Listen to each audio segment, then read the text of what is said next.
Hi friends, ಎಲ್ರಿಗೂ ನನ್ನ YouTube ಚಾನಲ್ಗೆ ಸ್ವಾಗತ. ಮನೆಯಲ್ಲೇ ಕೂತು ತುಂಬ ಬೇಜಾರಾಗ್ತಿತ್ತ. ಅದಕ್ಕೆ ಒಂದಿನ ಎಲ್ಲಾದರೂ ಹೋಗ್ಬಿಡೋಣ ಅಂತ ನನ್ನ ಮಕ್ಕಳನ್ನ ಕರ್ಕೊಂಡು ನಾನು ಚಿಕ್ಕಮಂಗ್ಳೂರಿಗೆ ಹೋಗಿದ್ವಿ. ಒಂದಿನದ ಟ್ರಿಪ್ಪು. ನೈಟು ಬಿಟ್ವಿ ಇಲ್ಲಿಂದ, ಬೆಳಗ್ಗೆ ಅಲ್ಲಿ ರೀಚ್ ಆದ್ವಿ. ಆಮೇಲೆ ಅಲ್ಲಿಂದ ಸಾಯಂಕಾಲ ಅಲ್ಲಿಂದ ಬಿಟ್ವಿ, ಇಲ್ಲಿ ರೀಚ್ ಆದ್ವಿ. ಒಂದೇ ದಿನದ್ದು. ಅದು ಎಷ್ಟು ಎಂಜಾಯ್ ಮಾಡಬೇಕು ಅಷ್ಟು ಎಂಜಾಯ್ ಮಾಡ್ಕೊಂಡು ಬರೋಣ ಅಂತ. ಒಂದು 2-3 ವರ್ಷ ಆಯಿತು ನನ್ನ ಮಕ್ಕಳನ್ನ ಕರ್ಕೊಂಡು ಎಲ್ಲಾದರೂ ಹೋಗಿ. ಅದಕ್ಕೆ ಸ್ವಲ್ಪ ಅವ್ರಿಗೂ ಸ್ವಲ್ಪ ಖುಷಿಯಾಗಲಿ ಅಂತ ಹೋಗಿದ್ದು. ಆದರೆ ಬಂದ ಮೇಲೆ ಮತ್ತೆ ಎಲ್ಲ ಮೊದಲಿನ ಥರನೇ ಇರುತ್ತೆ ಅಂತ ನನಗೆ ಗೊತ್ತು. ಆದ್ರೂ ಸ್ವಲ್ಪ ಟೈಮ್ ಆದರೂ ಸ್ವಲ್ಪ ಖುಷಿಯಾಗಿರೋಣ ಅಂತ ಹೋಗಿದ್ದು. ತುಂಬ ಚಳಿ, ಆಮೇಲೆ ಇದು ಏನಂತಾರೆ ಅದಕ್ಕೆ, ಮಳೆ ಅಂದರೆ ಮಳೆ ಅಲ್ಲ, ಇದು ಏನಂತಾರೆ ಅದಕ್ಕೆ, ಕನ್ನಡದಲ್ಲಿ ಏನು ಹೇಳ್ತಾರೆ ಅಂತ ಗೊತ್ತಿಲ್ಲ. ಜಿಡಿ ಮಳೆ ಬೀಳ್ತಾನೇ ಇತ್ತು, ಐಸ್ ಥರ. ತುಂಬ ಕೂಲಿಂಗ್ ಆಗಿ ಚೆನ್ನಾಗಿತ್ತು. ಒಂದು 2-3 ಕಡೆ ಅಷ್ಟೇ ಹೋಗಿದ್ವಿ. ಒಂದು ಕಡೆ ಅಂತೂ ವಿಡಿಯೋ ಮಾಡೋಕ್ಕಾಗಲಿಲ್ಲ. ಅದು ಚೆನ್ನಾಗಿತ್ತು.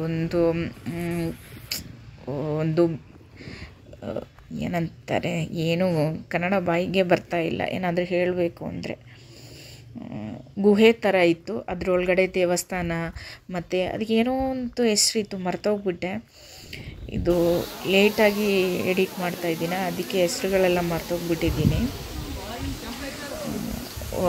ತುಂಬಾ ಚೆನ್ನಾಗಿತ್ತು ಜಾಗ ಎಲ್ಲ. ಒಂದಿನಕ್ಕಂದು ನೋಡಿ ಮುಗ್ಸೋಕ್ಕಾಗ್ತಿರ್ಲಿಲ್ಲ, ಆದರೆ ಆದಷ್ಟು ನೋಡ್ಕೊಂಬಂದ್ವಿ. ತುಂಬ ಚೆನ್ನಾಗಿತ್ತು. ಆದರೆ ಟ್ರಿಪ್ ಅಂತೂ ನಾನು ನನ್ನ ಮಕ್ಕಳು ಮಾತ್ರ. ನೆಕ್ಸ್ಟು ಯಾವಾಗ ಹೋಗೋಕ್ಕಾಗುತ್ತೋ ಇಲ್ವೋ ಅಂತ ಗೊತ್ತಿಲ್ಲ. ಅದಕ್ಕೆ ಒಂದಿನಾದರೂ ಖುಷಿಯಾಗಿರೋಣ ಅಂತ ಹೋಗಿದ್ವಿ. ಹೋಗಿದ್ದು ಬಾಬಾ ಬುಡ್ಡನ್ಗಿರಿ. ಅಲ್ಲಿ ವಿಡಿಯೋ ಮಾಡೋಕ್ಕಾಗಲಿಲ್ಲ, ಯಾಕೆಂದರೆ ಅದರೊಳಗಡೆ ಮೊಬೈಲೇ ತೊಗೊಂಡೋಗಕ್ಕೆ ಬಿಡಲ್ಲ. ಇನ್ನೊಂದು ಹೋಗಿದ್ದು ಮಾಣಿಕ್ಯಧಾರ ಫಾಲ್ಸು. ಅದಂತೂ ತುಂಬ ಚೆನ್ನಾಗಿತ್ತು, ಆದರೆ ನೀರಲ್ಲಂತೂ ಆಡೋಕ್ಕಾಗಲಿಲ್ಲ. ಸುಮ್ಮನೆ ನೋಡಿಕೊಂಡು ನನ್ನ ಮಕ್ಕಳೆಲ್ಲ ಆಡಿದ್ರು. ನನ್ನ ಮಗಳು ಚೆನ್ನಾಗಿ ಎಂಜಾಯ್ ಮಾಡಿದ್ಲು. ಅದೇ ನನಗೆ ತುಂಬ ಖುಷಿಯಾಯಿತು. ಅವಳು ಬೀಚಿಗೆ ಹೋಗೋಣ ಅಂತ ಕಾಟ ಕೊಡ್ತಾಯಿದ್ಲು. ಬೀಚ್ ಅಂದರೆ ಇನ್ನೂ ದೂರ ಹೋಗಬೇಕು. ಅದಕ್ಕೆ ಬೇಡ, ಅವಳಿಗೆ ಹೆಂಗೂ ನೀರಲ್ಲಿ ಆಡಬೇಕಲ್ಲ ಅಂತ ನಾವು ಅವಳನ್ನ ಕರ್ಕೊಂಡು ಫಾಲ್ಸಿಗೆ ಹೋಗಿದ್ದು. ಚೆನ್ನಾಗಿತ್ತು ಮಾಣಿಕ್ಯಧಾರ ಫಾಲ್ಸು. ಅದು ಆ ಫಾಲ್ಸಿಂದ ವಾಪಸ್ ಬರ್ತಾ ತೊಗೊಂಡಿರೋದು.